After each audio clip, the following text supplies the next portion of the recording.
কোলাটি গ্রামের একবারে শেষ প্রান্তে খড়ের ছাউনি দেওয়া বারান্দা সমেত একটা ছোট্ট ঘর রাধা বেনের। সারা কোলাটি গ্রামের মানুষ তাকে একঘরে করেছে দুটি কারণে।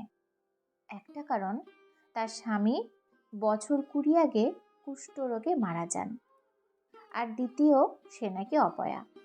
তার ছায়া মারালে সংসারে ক্ষতি হয়।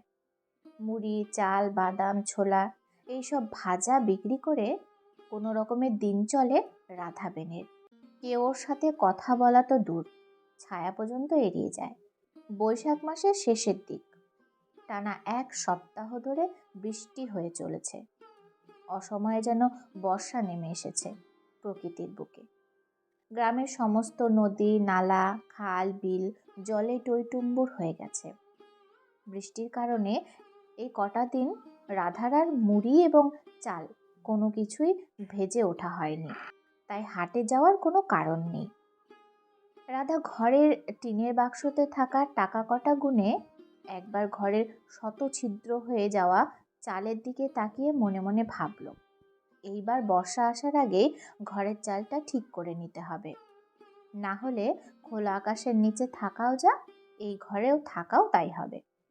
একটা লম্বা দীর্ঘশ্বাস ছেড়ে রাধা পরনের অর্ধভেজা ছেঁড়া শাড়িটা ঠিক করে গায়ে জড়িয়ে নিজেকে কোনো রকমে বৃষ্টির হাত থেকে বাঁচিয়ে বারান্দার কোণে বসে বৃষ্টি পড়া দেখতে লাগলো, আর ওর জীবনের অতীতের স্মৃতির পাতা হাতড়ানোর চেষ্টা করতে লাগলো। রাধা ছোট থেকেই বড় অভাগী। বাবা মা কারোর ভালোবাসা পায়নি, কারণ রাধাকে জন্ম দিতে গিয়ে রাধার মা প্রাণ হারায়। বাবা আবার বিয়ে করে, কিন্তু সৎমা ভালোবাসা দিয়ে সুখের জীবন তৈরি করার পরিবর্তে রাধার জীবনকে দুর্বিষহ করে তুলেছিল। তখন রাধার বয়স খুব কম, এই বছর 13-14 মেয়ে, আর রাধার স্বামীর ঘনশ্যামের বয়স প্রায় 30-32-এর কাছাকাছি। ঘনশ্যামের ঘর বাড়ি, চাল চুলো, পরিবার পরিজন বলে কিছুই ছিল না। রাধার সৎমা রাধাকে যেমনভাবে হোক ঘাট থেকে নামাতে চেয়েছিলেন, তাই ঘনশ্যামের সাথে বিয়ে দেওয়া নিয়ে কোনো বাদ প্রতিবাদ হয়নি। আর রাধার বাবা সংসারের ব্যাপারে বড়ই উদাসীন ছিলেন। সেই ছোট বয়সে স্বামীর হাত ধরে এই কুলাটি গ্রামে আসে রাধা। শ্বশুরবাড়ি বলতে টালির চাল দেওয়া একটা ঘর আর এক ফালি উঠান, আর উঠানের ঠিক মাঝখানে একটা বড় বকুল ফল গাছ। এই বাড়িতে এই গাছটা রাধার খুব প্রিয়, কারণ মনের সমস্ত কথা রাধা একমাত্র এই গাছটাকে খুলে বলতো এবং নিজেকে হালকা করত। প্রতিদিন স্বামীর লাথি ঝাঁটা গালমন্দ খেয়ে খেয়ে কেমন একটা গা সওয়া হয়ে গিয়েছিল রাধার। রাধা ছোট থেকেই অত্যাচার সহ্য করতে জানে, তাই কোনোদিন চিৎকার চেঁচামেচি এবং প্রতিবাদ করত না। সবকিছু নীরবে মুখ বুজে সহ্য করে নিত। এটা যেন ওর ধরন হয়ে গিয়েছিল। কিন্তু রাধা যখন জানতে পারল সে মা হতে চলেছে, তখন সেই শান্তশিষ্ট ভীতু সব অত্যাচার মুখ বুজে সহ্য করা মেয়েটা হঠাৎ করেই প্রতিবাদী এবং সাহসী হয়ে উঠল। রাধার জীবনে শুরু হয়েছিল নতুন সংগ্রাম। রাধা নিজের সন্তানকে নিয়ে দু চোখে অনেক স্বপ্ন সাজালো, আর সংসারের অভাব মেটানোর জন্য কাজে লেগে পড়ল।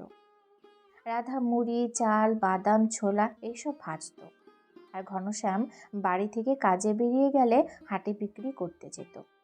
তাছাড়া রাধা কাগজের ঠোঙা বানানোর কাজও করত। রাধা মনে মনে প্রতিজ্ঞা করেছিল, যে করেই হোক ও সন্তানকে লেখাপড়া শিখিয়ে মানুষের মতো মানুষ করবে।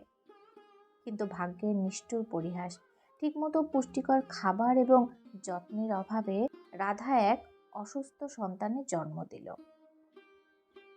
ততদিনে রাধার স্বামীও কুষ্ঠরোগে আক্রান্ত হয়েছে। অনেক কষ্ট করে নিজেদের যেটুকু ধন সম্পদ ছিল সর্বস্ব উজাড় করে দিয়েও রাধা তার সন্তানকে ফেরাতে পারেনি যমের দুয়ার থেকে। রাধার এই চরম বিপদের দিনে কেউ রাধার পাশে দাঁড়ায়নি, অথচ গ্রামের চারিদিকে খবর ছড়িয়ে পড়েছিল রাধা নাকি অপয়া। জন্মের পর মাকে খেয়েছে, এখন নিজের সন্তান, ওর ছায়া মারানোও পাপ। সন্তান হারানোর শোক কাটিয়ে ওঠার আগেই রাধার স্বামী এই জগতের মায়া ত্যাগ করলেন। পুরো নিঃস্ব ও রিক্ত হয়ে পথে বসে পড়ল রাধা। গ্রামের লোক রাধাকে এক ঘরে করে দিল। অনেক কাকুতি মিনতি করার পর গ্রামের সীমানার শেষ প্রান্তে থাকার জন্য অনুমতি পেল রাধা। হঠাৎ একটা শোরগোল এবং কান্নার আওয়াজে রাধার চিন্তা ভগ্ন হলো এবং নিজের চোখের আসা জলটাকে সযত্নে মুছে কোনো কথা না ভেবে বৃষ্টির মধ্যে ভিজতে ভিজতে ছুটে রাধা গ্রামের রাস্তায় বেরিয়ে গেল। গিয়ে দেখল গ্রামের সজল ঘোষের বউ ফুলি তার বছর 13 ছেলেকে বুকে নিয়ে কাঁদছে। এই পুরো কুলাটি গ্রামে একমাত্র এই সজল ঘোষের বউ ফুলি এবং তার ছেলে নয়ন ওর সাথে কথা বলে। রাধা নয়নকে খুব ভালোবাসে। তার সন্তানকে নিয়ে দেখা স্বপ্নে সন্ধান করে নয়নের মধ্যে। রাধা ফুলির কাঁধে হাত দিয়ে বলল, কি হয়েছে রে, কাঁদছিস কেন? ফুলি হাপুস নয়নে কাঁদতে কাঁদতে বলল, রাধা দিদি, আমার ছেলেটাকে সাপে কেটেছে, শহরে নিয়ে যেতে হবে, কিন্তু কি করে নিয়ে যাব? নয়নের বাবা গিয়েছিল টাকা ধার করতে মোড়লের কাছে, কিন্তু কেউ টাকা দেয়নি। রাধার বুকটা কেঁপে উঠল এবং চোখের সামনে ওকে মনে হয় আর বাঁচাতে পারবো না। এই কথা শুনে ও সন্তান হারানোর স্মৃতি ফুটে উঠল।